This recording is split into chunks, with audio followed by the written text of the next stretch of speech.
Pemerintah melalui Kementerian Perdagangan memutuskan membuka kembali ekspor pasir laut. Menurut Presiden Joko Widodo, yang diekspor bukan pasir laut, melainkan sedimen pasir.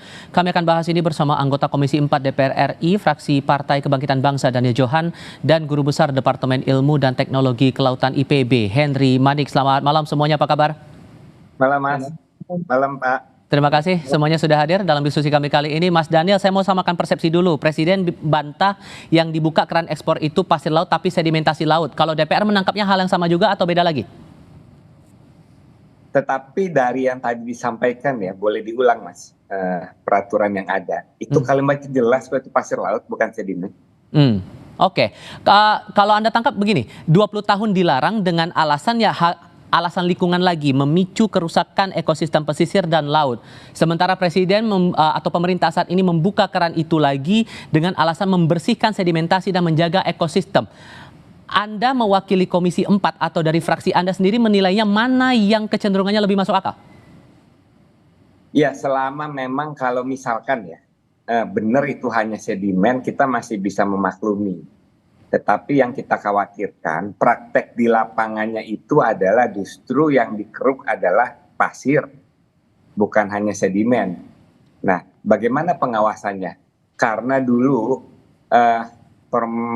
Permen Rindak yang 117 itu kan justru salah satunya adalah untuk mengatasi kerusakan lingkungan yang masif akibat aktivitas penambangan pasir laut yang sebagian juga banyak penyalahgunaan. Nah, sekarang kita ingin mempertanyakan aja sejauh mana pengawasan itu nanti berjalan, ya. Dan bahwa untuk memastikan yang diambil itu hanya sedimen, tetapi bagaimana kalau ternyata sedimen hanya sebagai alasan, tetapi mayoritas yang diambil adalah mengeruk pasir laut. Dengan banyaknya kritik terutama dari kalangan aktivis lingkungan yang menilai bahwa tetap saja yang kalaupun kemudian yang diambil sedimentasi lautnya tetap itu mengancam kerusakan lingkungan. Sejauh mana analisis DPR dengan analisis kritis dari para aktivis lingkungan ini? Ya, itu yang kita khawatirkan karena akan banyak ya kerusakan yang kita khawatirkan, adanya degradasi untuk terumbu karang, adanya erosi pantai, adanya gangguan habitat laut, adanya penurunan populasi spesies, gangguan terhadap jaringan makan laut, yang semua ini akan menimbulkan masalah bagi nelayan-nelayan. Ya. Juga adanya pulau-pulau kecil pesisir yang hilang sejak 20 tahun yang lalu, makanya penambangan pasir itu dilarang, itu bisa terulang lagi. Akhirnya nanti negara lain semakin luas, Indonesia semakin hilang dari peta bumi. Dan yang paling kita khawatirkan adalah penambangan pasir laut ini akan memperparah dampak iklim, krisis iklim di Indonesia. Apakah bisa saya katakan bahwa PKB posisinya menolak adanya kebijakan ini?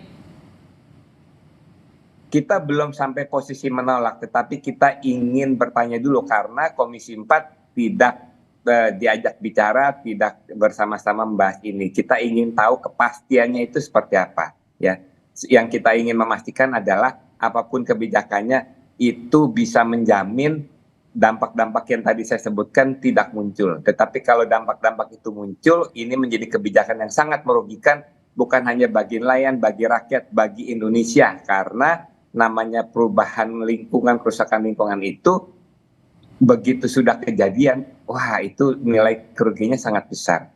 Puluhan tahun kita membangun menjadi tidak ada artinya dan rusak begitu bencana datang.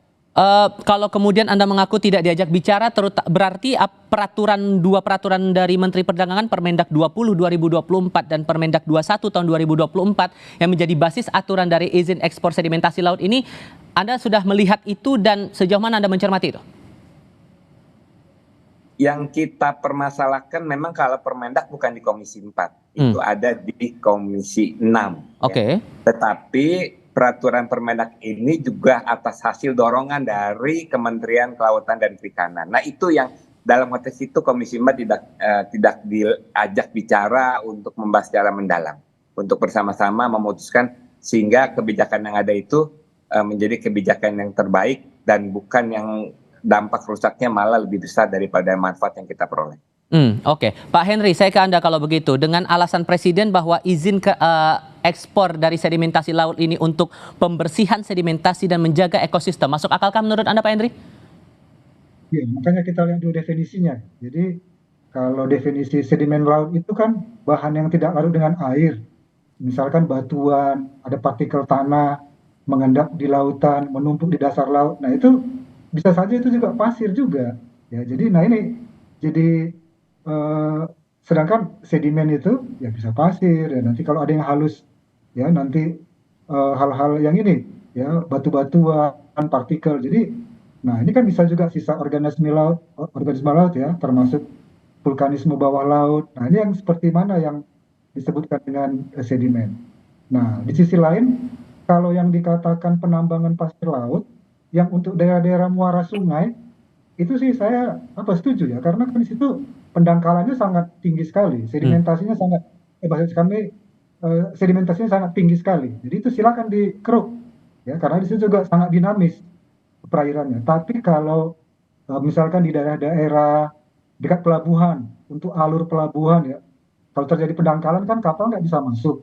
Nah itu boleh dikeruk ya, termasuk nanti di jalur-jalur lintas antar pulau misalkan terjadi pendangkalan. Nah, dari sisi kelautan misalkan hidrografi, nah memang itu berbahaya untuk pelayaran. Jadi memang kita lihat dulu konteksnya di daerah mana ya kan penambangan sedimen ini atau pasir ini akan dilakukan ya.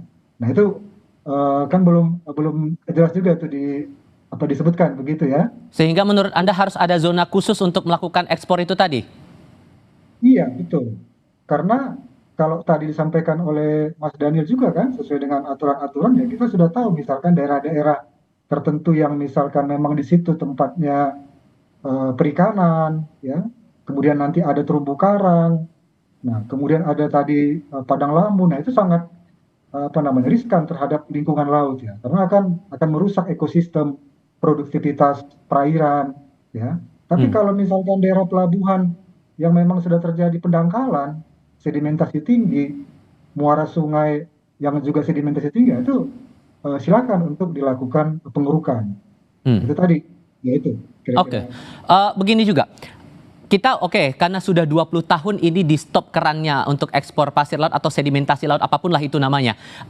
Belajar dari pengalaman sebelum-sebelumnya Pak Henry, Anda menangkap apa kesalahan yang kerap muncul kalau ekspor pasir laut atau ekspor sedimentasi laut ini tetap dijalankan tanpa pengawasan ketat, tanpa detail-detail kebijakan khusus di balik kebijakan itu?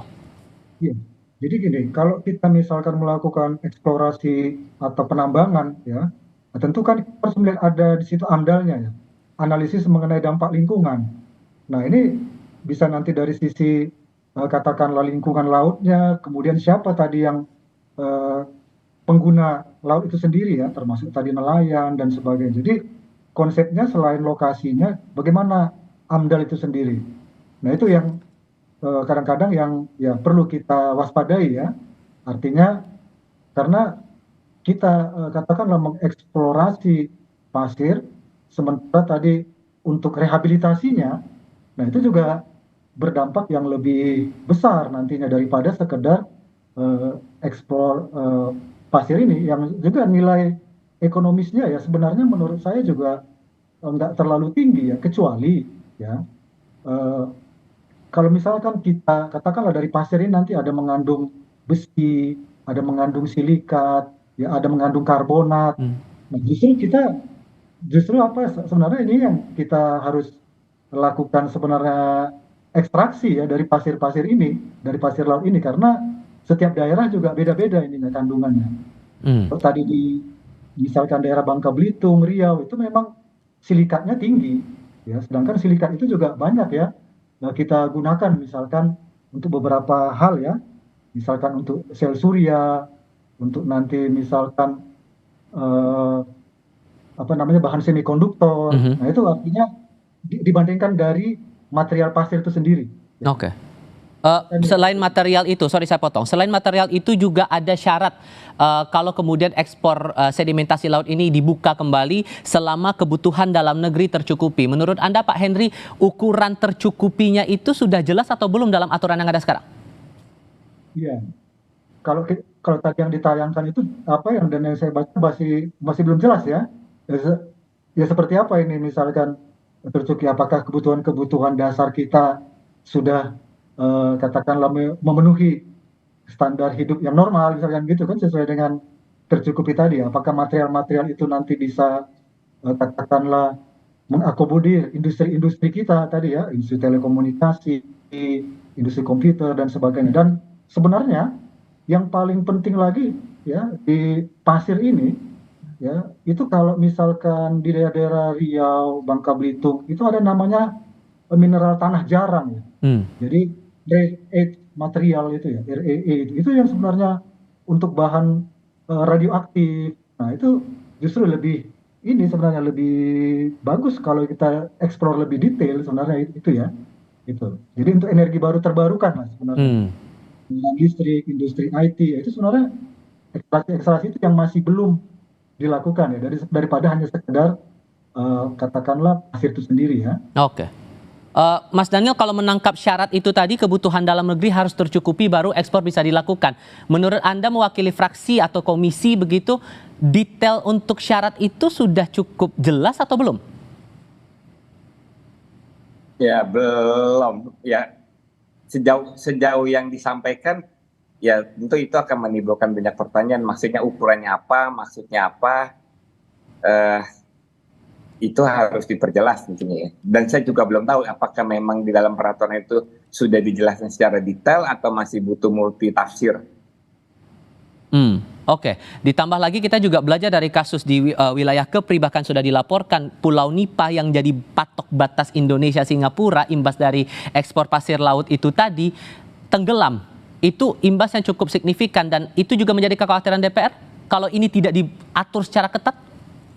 Sangat, artinya nanti yang saya bilang Indonesia pelan-pelan pulau-pulaunya hilang dari peta dunia. Ya, sementara negara lain semakin luas, kita semakin hilang.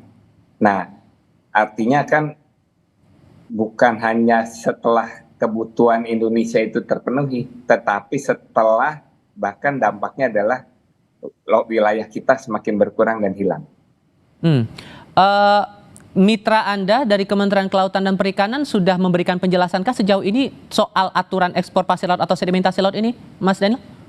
Belum ada pembahasan secara menyeluruh masalah ini. Secara formal maupun informal belum ada dibuka pembahasan soal itu? Ya, belum.